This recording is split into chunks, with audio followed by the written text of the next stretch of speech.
Hey guys, welcome back to another episode of the NX1 podcast. I'm Keaton, I'm JR. and we're going to talk about the good, the bad, and the ugly of NIL. Yep. All right. I think we're gonna start off with the good today. I always start on a good note. So you want to get straight into it, or do you want me to take it? Yeah, I don't know. Do you want to just start talking about some points that you had about the good stuff? Yeah. Personally, and based on our research from the previous episodes and new research we've done, NIL is forever going to change the way that sports what sports can do for athletes at the high school level and at the college level. But since we're talking about the high school athletes, before they couldn't even profit over their own name, image, and likeness, and now athletes can connect with brands. They can do endorsements. They can profit off of their jersey sales. But I don't really know how many jerseys are getting sold at the high school level, but that's still an option that you see at these big schools.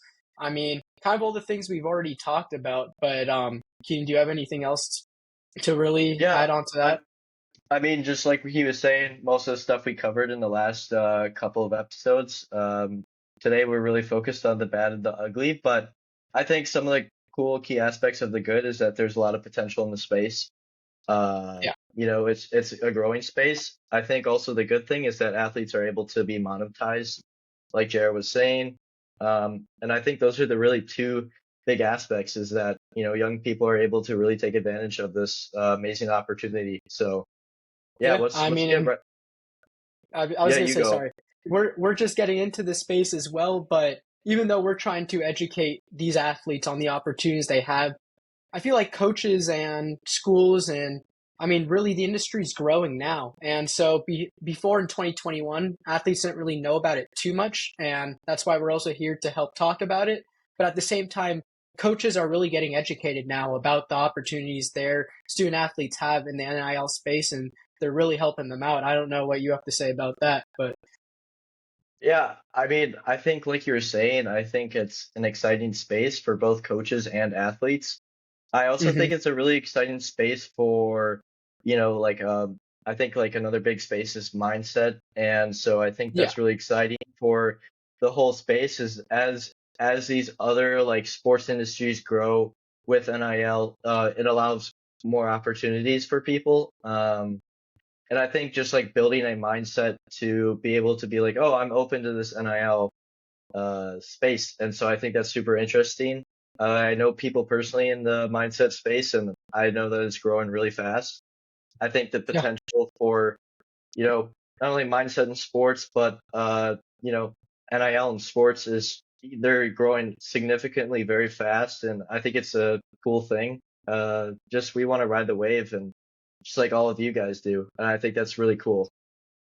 I love what you were saying about the mindset. That's something we've touched upon, but haven't really discussed too much. Is that it also allows players to gain confidence in themselves and what they can bring to the table in terms of the business world, um, outside of their pro athletic careers. It builds confidence, it builds integrity. I mean, you have people who you can trust on the business side now that are willing to work with you who really didn't get the opportunity to develop before that. So definitely something that is a positive in the NIL space. Yeah, another thing cool that I just thought of too is that you really get to practice those real life skills, like you were saying, Yeah. and you're gonna apply them to a real life scenario rather than just another test or something. Like it's the real deal, and so I think that's really cool, and it's a good learning opportunity and a safe place. So yeah, They always tell us in business class that experience is the main thing that matters. You can go to as many classes as you want, you can learn as much as you want, but experience at the end of the day is always going to be what counts. So these athletes getting the time and day to really practice those skills, I mean, in every single aspect that they do things when it comes to networking with brands and really getting those head on skills, that's something you can't really replace. And that's something that's hard for athletes to get elsewhere besides NIL. And as we know, sales is everything. So getting the opportunity to develop those skills, super yeah, important. and it's something you really can't teach. I mean, you can really talk about it, Yeah. but until you start doing it yourself or having people doing it around you, it's a completely different ball game. Yeah, I don't know about you, but until I really spent the time practicing the skills I researched, they don't develop in the same way. I agree. Yeah, 100%. It's definitely a different ball game. It's cool. It's like transitioning those skills and stuff you read in books and then you go and actually do it. It's completely different. You're gonna definitely fail sometimes and that's okay, but that's all part of the process. So Yeah, I think something that comes from that is really with NIL, players now really learning the benefit of, I would say, reading their contracts and really getting to know legally what they can do for themselves and how to put contracts to the benefit of them. I know we had some contact with lawyers and we learned that on the back end in terms of what contracts are really about and how important they are to business. But I feel like athletes don't really get that. They let the agents handle that themselves. But when it comes to NIL, players really get to dive down into those contracts as well and kind of get to know the space for themselves and take control of what they're signing and what they're getting into. yeah, I mean that's right on the nail. So do you want to start talking about some bad points? I know you had some Yeah, key yeah. start. Yeah, so we just talked about some good things. We'll get into the bad and we'll get to ugly afterwards. But I think a good starter for this is, especially in the high school space, we see these student athletes connecting themselves with brands, endorsing brands. There's big brands like Nike, Adidas, and you have all these sports apparel companies who we know and trust. I mean, no, nothing bad can really come from that.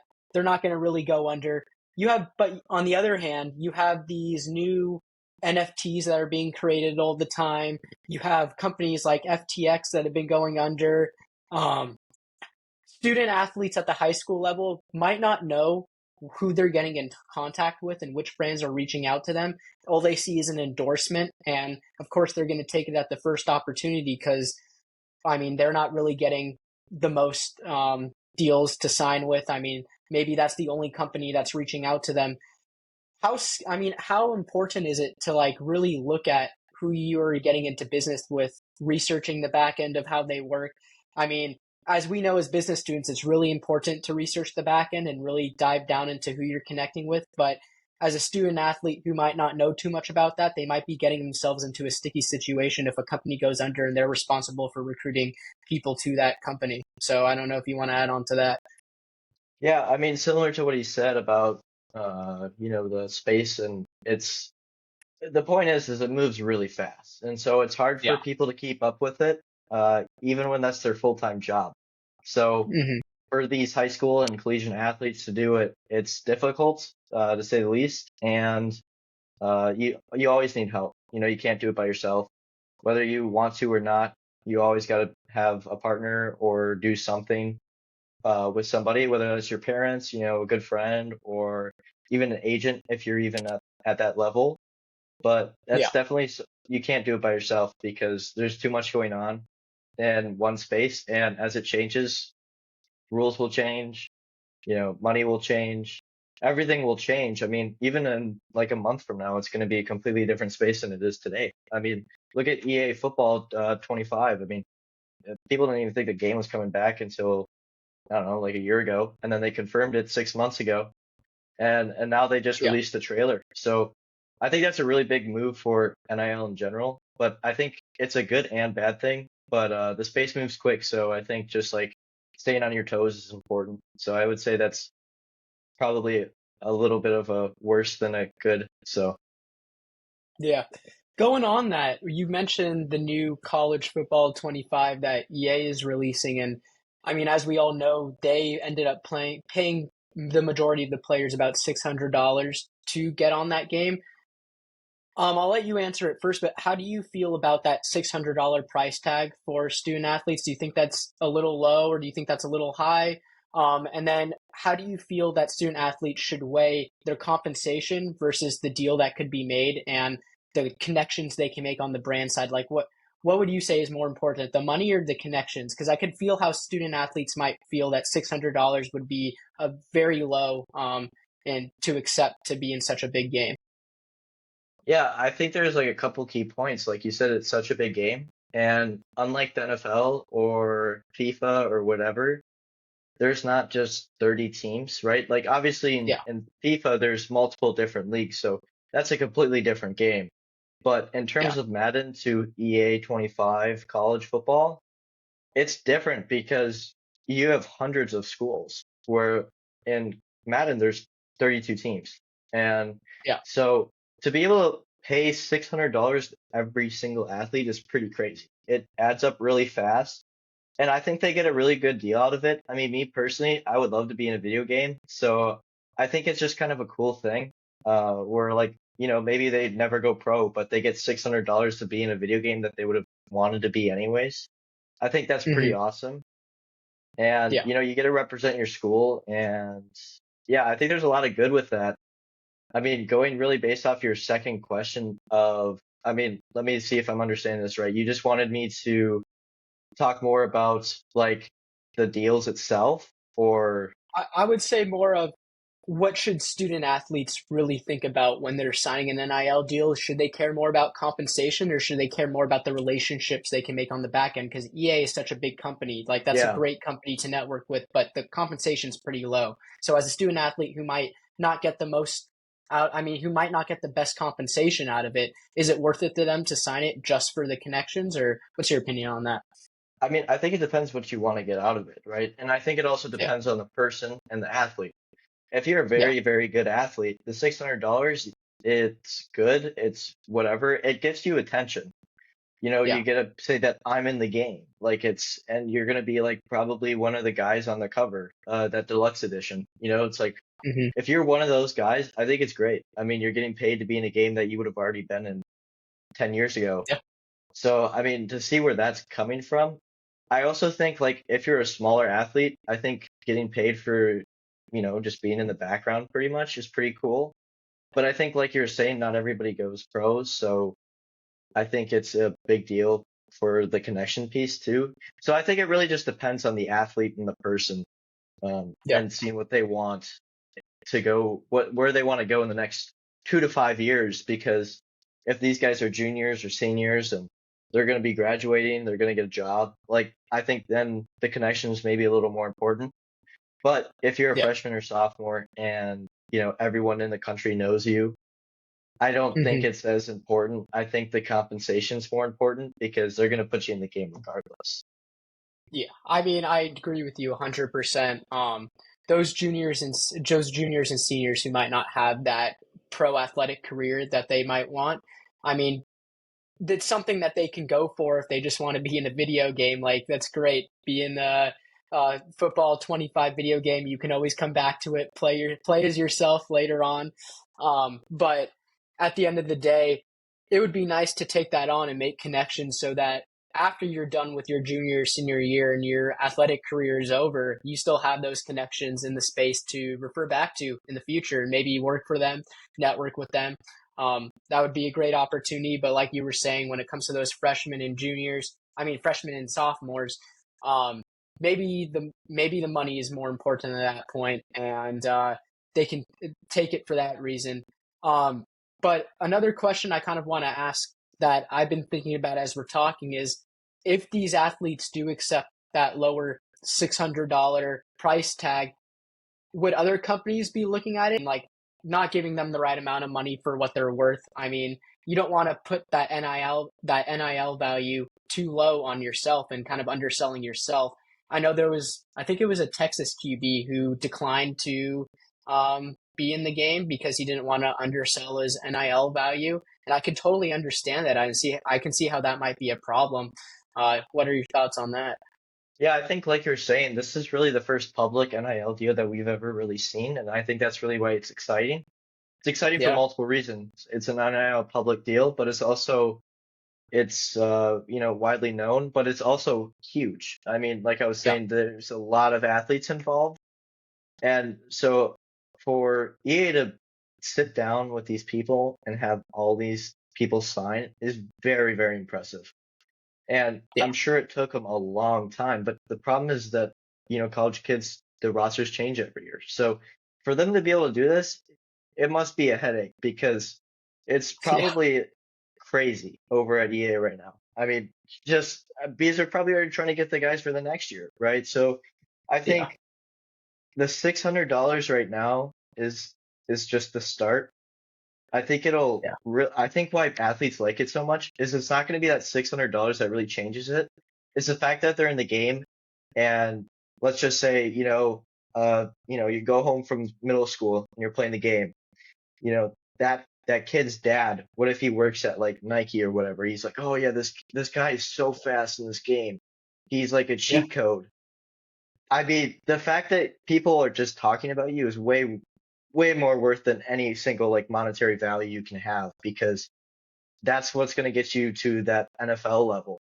I mean, that's what's going to get you to the fun players. It'll be interesting to see how these players in this video game are going to, be affected by their draft stock. Oh, because I'm sure it's going to affect it. Like, oh, Yeah. this guy, he's not really that fast. Yeah. Okay.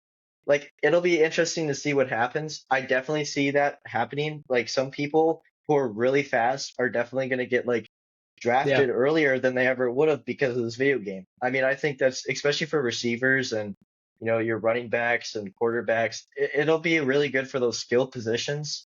Yeah. And I think it's also cool for the linemen too that they get paid because their NIL definitely gets overlooked compared to other athletes on that team.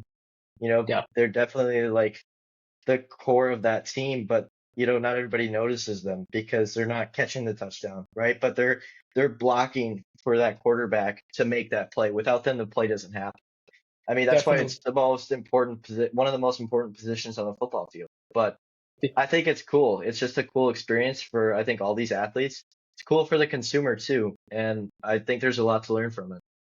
Yeah, no, D line and O line definitely an underrepresented uh, part of the football field, and they do a lot of the dirty work. They don't really get appreciated too much, but they deserve the exact same NIL opportunities as any other guy on the field. And like you were saying, it would be really interesting to see the draft stock of most of these guys. Who's going to go up? Who's going to go down? It's definitely going to have an impact. And something you brought up about like these middle schoolers, elementary school, or even like high school people just coming home and playing this video game. And maybe you're seeing these freshman QBs or freshman receivers or even freshman O line that you're playing with because you're just starting the game. You still haven't leveled up too much. You're playing on my career mode and you're playing with these players you don't really get too much playing time, but now you know their name. And so, whereas before you might be watching college football in real life and not really knowing who these players are, hey, you may say like, hey, I recognize this guy. I played with him in my video game. I know his name now. And so that's another aspect of it. These guys are getting attention who might not have even gotten known beforehand. And so like these freshmen and sophomores have an opportunity to represent themselves in a way that before these video games existed, there was just no way to get their reach that they have out there. And so super interesting. We'll see how it plays out in the near future. This game's coming back after like a 10-year hiatus almost, probably more than that, Yeah, like it's like 15 10 years. years. Yeah, Yeah, 10 years. So NCAA 14 was the last one. yeah, no, it'll be super interesting to see how it plays out.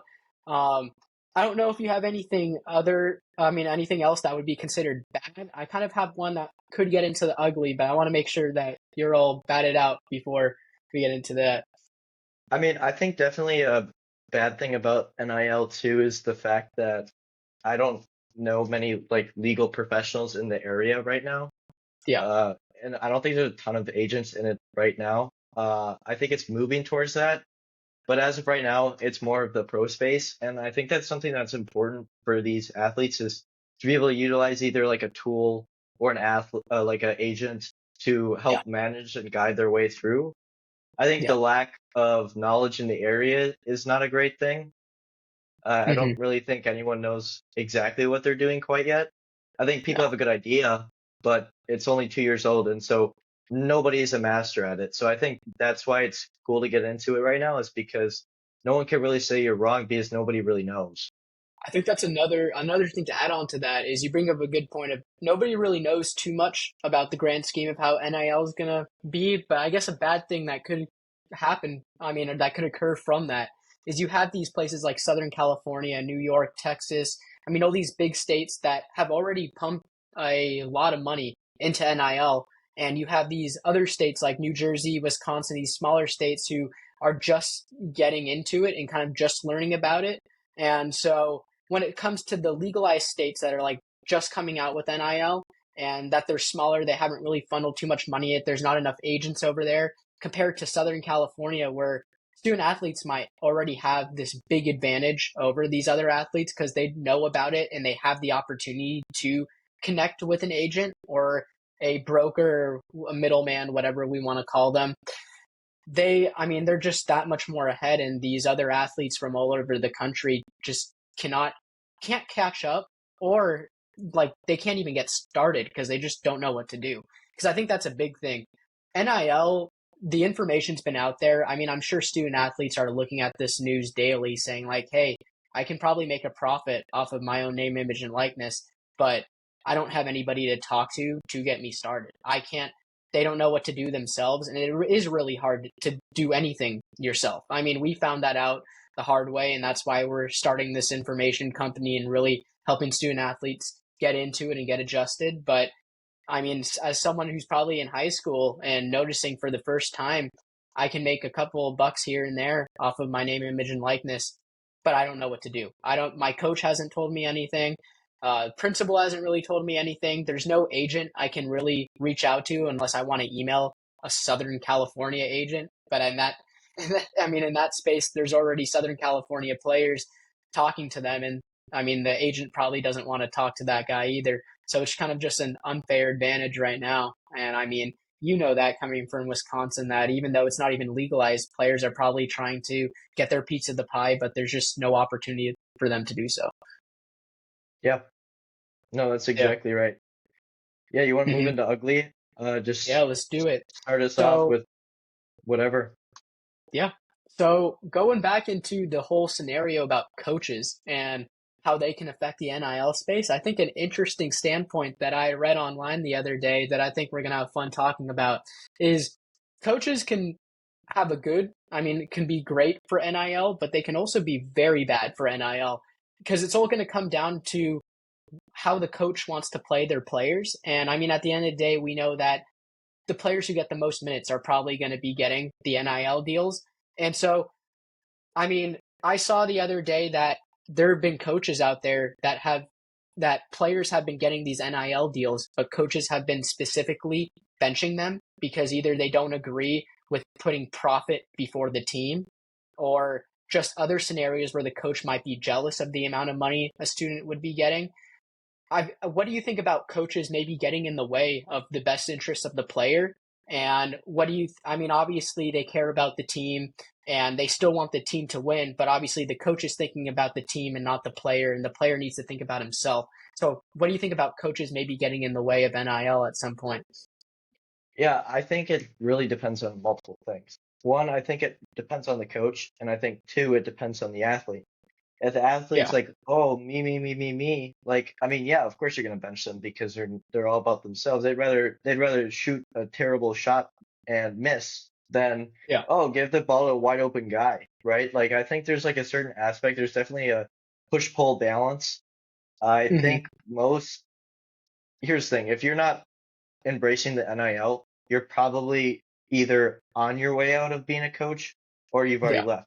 I mean, you've seen it this year over, so many legends left the game. yeah, And hmm, I don't think they really like the NIL space too much. It's a yeah, very confusing field, and it definitely brings a different aspect to the game. And hmm, so I don't think anyone's really like trying to I have a hard time believing that people are trying to be like, oh, look, you're getting all this money.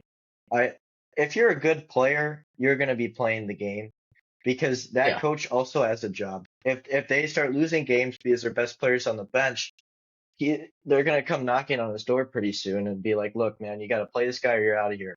And yeah, and that's just the world of sports, is that if you're not winning, I mean, most of the time people like to change it up. So I think like that's a aspect. I think there's some checks and balances with it though. I think yeah, really like I wanted to ask you more of like the piece of the team piece, because I know personally I think jealousy is a big part of the NIL space. hmm, If your teammate just got paid $1 million and yeah, you're doing the dirty work for that guy, but he gets to look awesome, right? Yeah. And how do you feel? Like I feel like it would be very defeating and like almost like a jealousy thing, like, oh, look at you, you're so much richer than me, even though we're on the same football team. Yeah, I it don't know is if a you want to very elaborate. yeah, sure. It is a very interesting topic to kind of consider because obviously doing motorsport, it's a single player sport, so you're not really having that team aspect. I mean, you'll see competitors getting deals, and like any competitor would, they'd get jealous, and I'd get jealous, and I try to compete for that brand, but they're my opponent, so it's not really that team aspect. I'm supposed to be competing against them, but I mean, when it comes to a team in my time, like playing basketball and soccer in middle school, I mean, I know that I'd get jealous. And I mean, even though I might not be the best player on the team, there's just always that standpoint of, does this guy think that he's like this much better than me because he has the money? Or, I mean, you know that he's the best player on the team, but does he think he's above everybody else and above the team because of the NIL deals he's getting? I think that's the big question, and I mean the big thing that every teammate has on their minds. I mean, I don't know what you think personally, but I know that's what I would feel, is that, is he putting himself above the team just because of the money he's getting? Yeah, I think personally, always playing team sports, it's definitely like a competitive game inside of the, locker room, we'll say. Yeah, It's like everyone, I guess that's where you separate good teams from great teams. Is yeah, a good team's going to be on the outside, oh yeah, we're going to work together and we're going to like, but deep down they're all like, oh, when this guy turns his back, I'm going to go and get this position. I want to play, right? Where like yeah. a great team is everyone knows their part on the team and they're all playing together. But the problem is with some of these good teams is that, the idea of like, oh yeah, well, they're gonna just go behind your back. It doesn't really matter because they want to play, rightfully Yeah. so. I mean, everybody wants to play, but the second someone starts getting something you don't, I mean, obviously you're gonna start thinking about it, like, oh, why not me? Like Yeah. that's not fair. But I think like there's going to be some really great teams because they're going to be like, oh, we don't care about that. We just want to win. And I think Hmm. that's a thing is that there's a difference between, oh, what's in it for me and what's in it for the team. And I think those are two very different things. Something that made me think about is, I think that's an advantage that these smaller states have over the bigger states. Because I know, coming back home, everybody is in the right mind, is trying to compete for the money. Like, at least a lot of these players, these top players, come to Southern California and they're trying to get the best NIL evaluation they can. And you'll see these super teams develop in like high school basketball where they have all the top guys, but they don't really have too much success. I mean, they have this great built up team, but they'll fall. And you never expect them to fall, but there's probably some behind the scenes drama over who's getting the contracts, who's not, who's getting the endorsements, who's not. And like you were saying, locker room drama, there's probably a lot of that going on. But with these smaller states just getting NIL, all these players are probably coming together and saying, you know what, it's in the best benefit of the team for us to cohesively do what, I mean, play our roles, and um, as a team, we can grow and get some great playoff success and get that outreach. Because at the end of the day, if everybody's working together, everybody's going to win. Everybody's going to get that opportunity for eyes to be on them. But in a state where eyes are already on you, money's the only thing that people care about. So, I mean, that's an aspect of it too. Yeah, I think it's like you were saying, it's like me versus team, right? So I think Yeah, it doesn't really matter where you are. I think it's just really what you want. I think a lot of yeah, people I think NIL has turned a lot of people like selfishly in the sports world, hmm, right or wrong. It definitely has. It's more about me than it is about the team, I think now. hmm, And I think that's a little concerning. Definitely, like it's something to think about because it's like, well, the whole point of sports is to really like, have fun, play the game. And yeah, and and now it's like there's so much more to it that's kind of taken away from that original feel of, oh, well, we're just out here playing. We're having fun, we're having a good time. This is what we like doing. Whereas now it's hmm, like, how do I get paid? Right? yeah. So I don't know. Yeah, I definitely think that's a great point for our listeners to end on and really get to think about, is me versus team. let that sink in and let that dwell a little bit. I don't know if you have any other closing remarks you want to talk about, but I just want to let everybody know that every other episode, starting next week, we're gonna have two people on the podcast, but we're gonna keep it a surprise. You'll hear it when you see it. I mean, when you listen to it. But we're gonna have two people on, and then we're gonna go straight back into just Keaton and I talking for a bit. And so it's going to be every other week rotation. Every other week we'll have a guest on, and then every other week it'll just be us. So, Keaton, I'll let you close it out if you have any other remarks. Yeah, I mean honestly, I just wanted to say like in terms of team and me and all that, it's like I guess it's really what you want at the end of the day. I think Yeah, it's much more meaningful when you have a big group of guys together, and your teammates and everybody's fighting for one another. And I think that's pretty yeah, cool. hmm It's a life skill too. I think it's definitely something to think about though, is just like, mind over matter, and I'm gonna go to war for the guy next to me. And so yeah, I think that's pretty cool when a team does that. And so I've been a part of a few teams like that, and it's hard to build, but once you get there, it feels amazing. So definitely. Always focus on the mindset. Always focus on the team, and together you guys can grow. Playing for the team will get you much more success at the end of the day. So, yeah, we'll end it on that. Viewers, stay tuned, and we'll see you next week. thank you Perfect. guys.